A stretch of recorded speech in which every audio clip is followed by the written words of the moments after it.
Good morning students. हमारा आज का टॉपिक है बायोडाइवर्सिटी हॉटस्पॉट्स। बायोडाइवर्सिटी हॉटस्पॉट्स पहले तो हमें ये पता होना चाहिए कि ये कौन से एरियाज़ हैं। तो biodiversity hotspots are the area where are large number of species are present. ऐसे एरियाज़ जहाँ पे बहुत लार्ज नंबर में बहुत सी प्रजातियाँ प्रेजेंट हैं उन्हें हम क्या बोलते हैं, बायोडाइवर्सिटी हॉटस्पॉट्स बोलते हैं। लेकिन this definition is not enough. इसके अलावा भी इसके बहुत सारे करैक्टर्स हैं, बहुत सी प्रॉपर्टीज़ हैं। अगर ये उन प्रॉपर्टीज़ को फॉलो नहीं करता तो ये बायोडाइवर्सिटी हॉटस्पॉट्स में इंक्लूड नहीं होगा। तो एक साइंटिस्ट थे नॉर्मन मेयर्स, जिन्होंने बायोडाइवर्सिटी हॉटस्पॉट टर्म दी सबसे पहले 1988 में, जब उन्होंने देखा कि कुछ ऐसी स्पीशीज़ हैं जो कि एक ही एरिया में स्पेसिफिकली मिल रही हैं और किसी भी एरिया में नहीं मिल रही हैं। तो उसी के बेस पर उन्होंने कुछ रिसर्च की और कुछ पेपर्स वगैरह पब्लिश किए और बायोडाइवर्सिटी हॉटस्पॉट जो टर्म थी वो उन्हीं से आया। तो सबसे पहले हमें पता होना चाहिए कि बायोडाइवर्सिटी हॉटस्पॉट अगर हमने किसी एरिया को बोलना है तो उसके क्या क्या क्राइटेरियाज होने चाहिए। तो सबसे पहले जो दो मेन क्राइटेरियाज होते हैं बायोडाइवर्सिटी हॉटस्पॉट के लिए, तो एक तो होता है एंडेमिक स्पीशीज़। पिछले भी टॉपिक में I have already told you about the endemic species कि एंडेमिक या स्थानिक प्रजातियां होती क्या हैं। तो ऐसी स्पीशीज़ जो कि स्पेसिफिकली किसी एक ही एरिया में मिलती हैं उन्हें हम क्या बोलते हैं, एंडेमिक स्पीशीज़ बोलते हैं। उस एरिया के अलावा वो कहीं भी और नहीं मिलेंगी। तो एंडेमिक स्पीशीज़ का अगर जो नंबर है वो 1500 है या उससे अबव है तो इसका मीनिंग वो जो एरिया है वो बायोडाइवर्सिटी हॉटस्पॉट में इंक्लूड हो सकता है। अगर एंडेमिक स्पीशीज़ का जो नंबर है किसी एक एरिया में वो 1500 से कम है तो वो एरिया बायोडाइवर्सिटी हॉटस्पॉट में इंक्लूड नहीं होगा। सेकेंडली, अब जो स्पीशीज़ हैं हमारे पास वो दोनों की हो सकती हैं, प्लांट्स की भी हो सकती हैं, एनिमल्स की भी हो सकती हैं। लेकिन जब हम बायोडाइवर्सिटी हॉटस्पॉट की बात करते हैं तो उसमें स्पेसिफिकली प्लांट की स्पीशीज़ को इंक्लूड किया जाता है। और कैसे प्लांट की स्पीशीज़ को इंक्लूड किया जाता है, वेस्कुलर प्लांट की स्पीशीज़ को। अब हमें पता होना चाहिए कि वेस्कुलर प्लांट्स होते क्या हैं। जब भी हम प्लांट्स की कैटेगरीज को देखते हैं तो उसमें algae, fungi, bryophyte, pteridophytes, gymnosperms, angiosperms, बहुत सारी कैटेगरीज आती हैं। तो उनमें से वेस्कुलर प्लांट्स वो हैं जो आपने 10th तक कभी पढ़ा होगा जाइलम और फ्लोएम के बारे में, जिनमें कंडक्टिंग टिश्यू है, जो वाटर को ट्रांसपोर्ट करवा सकते हैं, फूड को ट्रांसपोर्ट करवा सकते हैं। तो ऐसे प्लांट को हम क्या बोलते हैं, वेस्कुलर प्लांट्स बोलते हैं। तो अगर हमने बायोडाइवर्सिटी हॉटस्पॉट्स के फीचर्स को देखना है तो हमें देखना होगा कि उस एरिया में 1500 स्पीशीज़ हैं या नहीं है, किन प्लांट्स की, वेस्कुलर प्लांट्स की।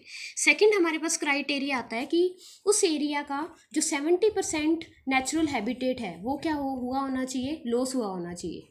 तभी हम उसको क्या बोलते हैं, बायोडाइवर्सिटी हॉटस्पॉट्स बोलते हैं। तो एक चीज़ रह गई थी इसमें कि बायोडाइवर्सिटी हॉटस्पॉट्स इसलिए बनाए जाते हैं ताकि ऐसे एरियाज़ जिन पे पहले टाइम पे बहुत ज़्यादा नंबर में स्पीशीज़ प्रेजेंट थी लेकिन किसी तरीके की ह्यूमन की इंटरफेरेंस की वजह से या किसी इन्वायरमेंटल कंडीशन की वजह से वहाँ की जो वेजिटेशन है वो धीरे धीरे क्या होती जा रही है, लॉस होती जा रही है। तो उसको हमने बचा के रखना है, उनकी प्रोटेक्शन करनी है। तो इसीलिए उन एरियाज़ को किस में इंक्लूड कर दिया जाता है, बायोडाइवर्सिटी हॉटस्पॉट्स में, ताकि वहाँ की जो भी वेजिटेशन है वहाँ पे ह्यूमन की इंटरफेरेंस है वो क्या है, कम कर दी जाए और उन एरियाज़ को प्रोटेक्ट किया जा सके। तो ऐसे एरियाज़ जिनका नेचुरल हैबिटेट का मीनिंग क्या होता है, नेचुरली जो भी उनके रहने की जगह है वो अगर 70% तक लॉस हो चुका है ड्यू टू एनी एक्टिविटी, यानी ह्यूमन और नॉन ह्यूमन एक्टिविटीज़, तो उन एरियाज़ को भी हम क्या बोलेंगे, बायोडाइवर्सिटी हॉटस्पॉट्स बोलेंगे। उसके बाद थर्ड जो इसमें आता है वो आता है डिग्री ऑफ थ्रेट, मीनिंग किसी स्पीशीज़ को, किसी प्रजाति को कितना डर है विलुप्त होने का, एक्सटिंक्ट होने का, उसे भी हम किस करैक्टर में इंक्लूड करेंगे, बायोडाइवर्सिटी हॉटस्पॉट के करैक्टर में इंक्लूड करेंगे। कि जो भी स्पीशीज़ है बायोडाइवर्सिटी हॉटस्पॉट के अंदर वही स्पीशीज़ आएंगी जिनको आने वाले फ्यूचर में क्या है, एक्सटिंक्ट होने का डर है। अब हमारे पास बायोडाइवर्सिटी हॉटस्पॉट के मेन जो पॉइंट्स हैं वो क्या हैं। अगर हम ओवरऑल नंबर की बात करें तो पूरे वर्ल्ड में 34 हॉटस्पॉट्स हैं, बायोडाइवर्सिटी हॉटस्पॉट्स। इंडिया की बात करें तो इंडिया में जो टोटल नंबर ऑफ हॉटस्पॉट्स हैं अभी तक वो कितने हैं, 4 हैं। हमारा जो वर्ल्ड का स्मॉलेस्ट हॉटस्पॉट है वो कहाँ प्रेजेंट है, इंडिया में प्रेजेंट है। हॉटस्पॉट का जो एरिया है वो टोटल वर्ल्ड के एरिया का 2.4% है। पहले ये एरिया कितना था, 16% था। लेकिन वो जो हैबिटेट लॉस की वजह से या ह्यूमन के इंटरफेरेंस की वजह से वो जो एरिया है वो कम होकर कितना रह गया है, 2.4% रह गया है। अगर हम बात करें सुंडा लैंड्स की या साउथ अमेरिका में जो बायोडाइवर्सिटी हॉटस्पॉट हैं वहाँ पर नियर अबाउट 15,000 एंडेमिक स्पीशीज़ हैं, मीनिंग कि 15,000 ऐसी स्पीशीज़ हैं जो ओनली इन दोनों एरियाज़ में मिलती हैं, इसके अलावा ये आपको कहीं भी नहीं मिलेंगी। लेकिन उनमें से जो 95% स्पीशीज़ हैं वो क्या हो चुकी हैं, लॉस हो चुकी हैं। तब इन एरियाज़ को किस में इंक्लूड किया जाता है, बायोडाइवर्सिटी हॉटस्पॉट्स में इंक्लूड किया जाता है, ताकि इनकी जो फर्दर प्रोटेक्शन है वो की जा सके। उसके बाद जो भी मैंने आपको ऑलरेडी बता दिया कि जो भी हैबिटेट लॉस होता है वो ह्यूमन की डायरेक्ट और इनडायरेक्ट एक्टिविटीज़ की वजह से हो सकता है। हमारे पास टोटल नंबर ऑफ़ जितनी भी एनिमल्स की स्पीशीज़ हैं उनमें से 43% स्पीशीज़ ऐसी हैं जो कि एंडेमिक हैं। एंडेमिक का मीनिंग क्या है कि वो स्पेसिफिकली एक ही एरिया में मिलती हैं, और हमें पता है कि बायोडाइवर्सिटी हॉटस्पॉट ओनली वही एरियाज़ हैं जहाँ पे आपको एंडेमिक स्पीशीज़ को ही हमने काउंट करना है। तो हमारे पास 43% ऐसी एनिमल की स्पीशीज़ हैं जो आपको ओनली कहाँ मिलेंगी, बायोडाइवर्सिटी हॉटस्पॉट्स एरिया में मिलेंगी। तो ये क्लियर कट बात है कि biodiversity hotspot a large number of species को क्या कर रहे हैं, इंक्लूड कर रहे हैं प्लांट की और एनिमल्स की स्पीशीज़ को। एक जो सबसे इम्पोर्टेंट एग्जांपल है बायोडाइवर्सिटी हॉटस्पॉट का वो हो सकता है गैलापागोस आइलैंड्स। गैलापागोस आइलैंड्स के बारे में सुना होगा आप लोगों ने, चार्ल्स डार्विन ने, जिन्होंने इवोल्यूशन के पूरे की पूरी शुरुआत की, इवोल्यूशन के बारे में बताया। तो वही उन्होंने सबसे पहले जो अपनी स्टडी स्टार्ट की थी वो गैलापागोस आइलैंड से स्टार्ट की थी, और वहाँ पे जो टोर्टोइस की एक स्पेशल कैटेगरी प्रेजेंट है वो क्या है, एंडेमिक है। उसके अलावा भी बहुत सारी स्पीशीज़ हैं प्लांट की जो कि ओनली वहीं पे मिलती हैं, बड़ी लार्ज नंबर में वेजिटेशन वहाँ पे मिलती है, लेकिन वो स्पेशल आइलैंड है किसके लिए, स्पेशल वेराइटी ऑफ द टोर्टोइस। उसके बाद बात करेंगे हम लोग, हमें थोड़ा डिफरेंस पता होना चाहिए कि हमारे पास 4 कैटेगरीज हैं, जैसे एंडेमिक है, एंडेंजर्ड है, थ्रेटन्ड है या रेयर है। इन सभी में क्या डिफरेंस है? तो सबसे पहले अगर हम एंडेमिक की बात करेंगे तो एंडेमिक स्पीशीज़ वो हैं जो कि आपको एक ही पर्टिकुलर एरिया में मिलती हैं या एक ही जोग्राफिकल एरिया में मिलती हैं। एंडेंजर्ड स्पीशीज़ वो स्पीशीज़ हैं जिनका रिस्क है क्या होने का, एक्सटिंक्ट होने का, मीनिंग उनका जो नंबर है वो कम रह गया है और आने वाले टाइम में ये स्पीशीज़ क्या हो सकती हैं, एक्सटिंक्ट हो सकती हैं।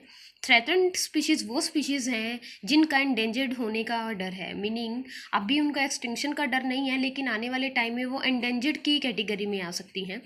रेयर वो स्पीशीज़ हैं जो आपको कॉमनली नहीं मिलती। कॉमनली का मीनिंग क्या है कि आपको हर जगह पर ये नहीं मिलेंगी, कुछ एक स्पेसिफिकली एरियाज़ में ही मिलेंगी।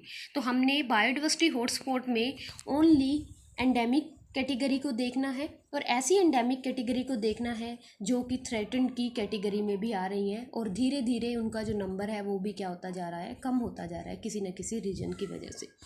अब हमारे पास 4 बायोडाइवर्सिटी हॉटस्पॉट्स हैं इंडिया में। हिमालयज़ है, इंडो बर्मा है, सुंडा लैंड्स है, और उसके बाद जो सबसे इम्पोर्टेंट है वो है वेस्टर्न घाट्स। हिमालयस की बात करते हैं तो इंडिया के अलावा ये आपको पाकिस्तान, चाइना, म्यांमार, नेपाल, तिब्बत, भूटान में भी है इसका पार्ट। इंडिया के नॉर्थ ईस्ट पार्ट जो भी है उसमें जो भी हिमालयस का पार्ट है वो सभी हॉटस्पॉट में काउंट होता है। हमारा जो सबसे लार्जेस्ट पीक है माउंट एवरेस्ट वो भी बायोडाइवर्सिटी हॉटस्पॉट में इंक्लूड होता है। यहाँ की जो स्पेशल स्पीशीज़ हैं वो क्या है, गंगा डॉल्फिन। गंगा डॉल्फिन के लिए कुछ अलग से सेंटर्स वगैरह भी चलाए जा रहे हैं इस टाइम पे। उसके अलावा यहाँ पे आपको नियरली 10,000 स्पीशीज़ मिलेंगी जिनमें से 1/3 क्या है, एंडेमिक है, मीनिंग इतनी लार्ज नंबर में यहाँ पे स्पीशीज़ प्रेजेंट हैं, और उनका जो 1/3 पार्ट है, मीनिंग नियर अबाउट 3,000 जो स्पीशीज़ हैं वो क्या है, एंडेमिक है। तो हमारे पास क्राइटेरिया क्या था, 1500 स्पीशीज़ का था, तो ये तो लार्जर देन है किससे, 1500 से। उसके बाद है इंडो बर्मा। इंडो बर्मा की बात करें तो ये आपको नॉर्थ ईस्ट इंडिया में इसका पार्ट मिलेगा, एक्सेप्ट असम, अंडमान निकोबार में मिलेगा, Myanmar, Thailand, Vietnam, Cambodia, China and Laos. उसके बाद ये जो स्पेशल है किसके लिए है, evolution of flowering plants. Evolution of flowering plants का मीनिंग क्या था कि यहाँ पे बहुत से ऐसे फ्लावरिंग प्लांट्स देखे गए जिनमें कि क्या हुआ, इवोल्यूशन हुआ, टाइम के साथ उसमें चेंजेस आए और नई नई स्पीशीज़ है वो बनना स्टार्ट हुई। तो ऑलरेडी आई थिंक सो पहले भी बता चुकी हूँ क्लास में कि जितने नंबर ऑफ़ स्पीशीज़ होंगी उतनी वेरिएशंस क्या हैं इन्वायरमेंट में आएंगी और उतने ही नए नए टाइप की स्पीशीज़ क्या हैं इन्वायरमेंट में एंटर होंगी। उसके बाद ये स्पेशल है होम फॉर मंकीज़। मोंकीज़। यहाँ पे बहुत लार्ज नंबर में मोंकीज़ को देखा जाता है, तभी इसको होम फॉर मोंकीज़ भी बोला जाता है। उसके बाद बहुत सी क्रॉप प्लांट्स ऐसी हैं हमारी जिनका ओरिजिन कहाँ पे हुआ, इंडो बर्मा हॉटस्पॉट्स में हुआ। ऐसी बहुत सी वेराइटीज़ देखी गई हमारे क्रॉप प्लांट्स की जो ओनली कहाँ पे मिलती थी, इंडो बर्मा में। बाद में धीरे धीरे इनको अलग अलग जगह पर क्या है ग्रो करवाया जाने लगा। ब्रह्मपुत्रा का जो साउथ पार्ट है वो भी इसी हॉटस्पॉट में इंक्लूड होता है। यहाँ पे आपको फ्रेश वाटर टोटोइज भी मिलेंगे। और इंडिया का जो लार्जेस्ट हॉटस्पॉट है वो कौन सा है, इंडो बर्मा हॉटस्पॉट है। नेक्स्ट बात करते हैं सुंडा लैंड्स की। सुंडा लैंड्स का बहुत ही कम पार्ट है जो कि इंडिया में प्रेजेंट है, और वो भी ओनली कौन सा पार्ट है, निकोबार आइलैंड है। इसके अलावा सुंडा लैंड है मलेशिया में, Indonesia, Singapore, Philippines and Bruny. तो ये एरियाज़ हैं जो कि किसके अंडर आते हैं, सुंडरलैंड्स के अंडर आते हैं। उसके बाद हमारे पास लास्ट वन है वेस्टर्न घाट्स। वेस्टर्न घाट हमारा सबसे बायोडाइवर्सिटी रिच एरिया है। यहाँ पे बहुत ज़्यादा नंबर में बायोडाइवर्सिटी प्रेजेंट है। बायोडाइवर्सिटी रिच एरिया क्यों इसको बोला गया है, क्योंकि इसका एरिया स्मॉलेस्ट है पूरे वर्ल्ड में, और इंडिया की भी अगर हम बात करते हैं तो। लेकिन अगर हम इसकी डाइवर्सिटी की बात करते हैं तो यहाँ पे large number of endemic species present है छोटे से एरिया में। ये आपको मिलेगा महाराष्ट्र, तमिलनाडु, कर्नाटका एंड केरल में। उसके बाद यहाँ पे 6000 प्लांट की स्पीशीज़ हैं जो कि क्या है, एंडेमिक है। यहाँ पे जो रेनफॉल है वो भी क्या है, ज़्यादा है। ज़्यादा रेनफॉल उन्हीं एरियाज़ में होती है जहाँ पे टेम्परेचर थोड़ा क्या रहे, हाई रहे, और हमेशा वहाँ पे क्या रहे, मॉइस्चर रहे। क्योंकि टेम्परेचर हाई होगा, इवेपोरेशन ज़्यादा होगी, इवेपोरेशन ज़्यादा होगी तो रेनफॉल भी क्या है, ज़्यादा है। यहाँ पे जो आपको फॉरेस्ट मिलते हैं वो डेसिडुअस एंड रेनी फॉरेस्ट आपको मिलेंगे। मोस्ट डेसिडुअस का मीनिंग क्या है, ऐसे फॉरेस्ट जो कि एक स्पेसिफिकली टाइम में अपनी जो लीव्स हैं उनको क्या कर देते हैं, शेड ऑफ कर देते हैं। ये फर्स्ट ईयर में सब कम्प्लीटली पढ़ चुके हैं, टाइप्स ऑफ फॉरेस्ट कहाँ कहाँ मिलते हैं, किन किन कंडीशंस में मिलते हैं। स्मॉलेस्ट हॉटस्पॉट एरिया है, ऑलरेडी बता दिया आपको। और यहाँ के जो स्पेशल एनिमल की स्पीशीज़ है मिलती हैं वो क्या है, फ्लाइंग स्क्विरल। सो ये था सारा बायोडाइवर्सिटी हॉटस्पॉट के बारे में। तो दिस इज़ इनफ, हमें ओनली इसकी डेफिनेशन पता होनी चाहिए, कौन कौन से क्राइटेरियाज़ को ये फॉलो करता है, और हमारे पास इंडिया में कितने हॉटस्पॉट्स हैं और उनकी स्पेशल क्वालिटीज़ क्या हैं।